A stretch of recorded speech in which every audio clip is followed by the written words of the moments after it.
Mesdames, Messieurs, bienvenue à cette session d'information. Le point sur l'actualité. Débutons cette édition en économie avec le cadrage macroéconomique. La communauté économique et monétaire de l'Afrique centrale est à la recherche d'un modèle. Une mission de consultation pour le faire séjourne au Cameroun. Depuis le 14 avril dernier, elle aura une série d'échanges avec certains ministères sectoriels, organismes publics et privés sur la structure et les mécanismes de fonctionnement de l'économie nationale.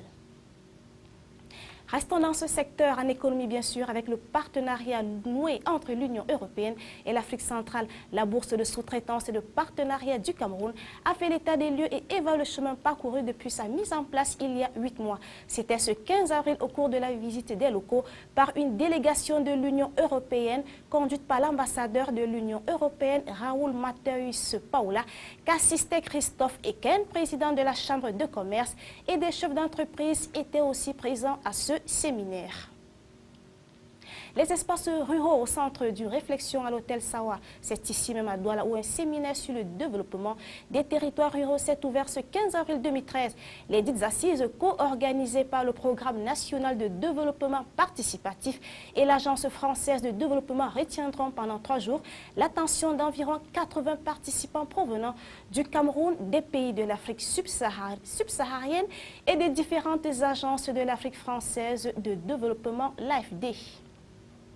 À présent, les nouvelles sénatoriales du 14 avril 2013, au lendemain de cette échéance dans la région de l'Ouest comme partout ailleurs dans le Cameroun, l'heure est au comptage des voix et aussi ce jour du scrutin à Bafoussam, l'on peut dresser une sorte de bilan, chacun dans son rôle. Une région dans laquelle l'UEDC et le SDF étaient en course et un rappel, le RDPC a appelé à voter pour le SDF dans cette région. Et déjà, déception, joie et satisfaction sont les sentiments qui animent les acteurs au lendemain des élections sénatoriales. Toujours au lendemain de ces premières échéances sénatoriales de l'histoire parlementaire du Cameroun, les commissions régionales de supervision prennent du service.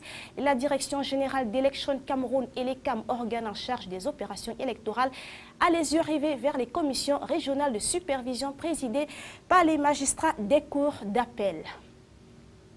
La ville de Bamenda, dans le nord-est, a été choisie pour abriter le séminaire des consultations sur le développement post-2015 au Cameroun. Discuter sur les questions liées aux objectifs du millénaire pour le développement est l'objectif du séminaire ouvert ce mardi 16 avril.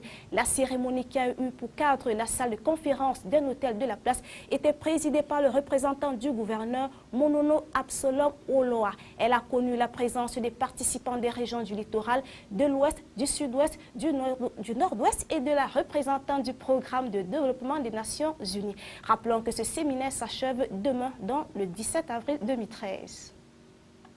Prenons à présent les nouvelles internationales de cette édition avec l'agence France Presse. 3 morts et plus de 100 blessés. La terreur a frappé la ville de Boston lundi. 2 explosions simultanées ont eu lieu près de la ligne d'arrivée du marathon, pour lequel des milliers de personnes étaient massées. Nous ne savons pas encore qui a commis ces actes ni pourquoi, a reconnu le président Barack Obama dans une intervention télévisée.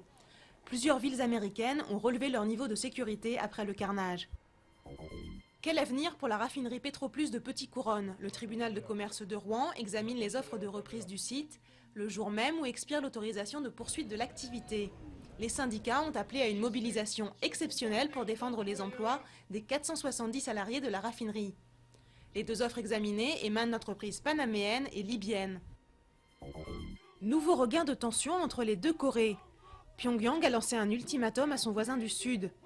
Il menace de l'attaquer si Séoul ne s'excuse pas après les manifestations hostiles à son régime qui ont eu lieu lundi. Mardi, un hélicoptère de l'armée américaine s'est écrasé près de la frontière intercoréenne, sans faire de blessés. L'appareil participait à des manœuvres militaires en Corée du Sud. Le Venezuela a officiellement un chef de l'État, mais la contestation continue. Nicolás Maduro a été proclamé président lundi. Il a promis d'être fidèle à l'héritage de Hugo Chavez pour la défense des pauvres et de l'indépendance du pays. Pendant ce temps, l'opposition demande toujours un nouveau décompte des bulletins.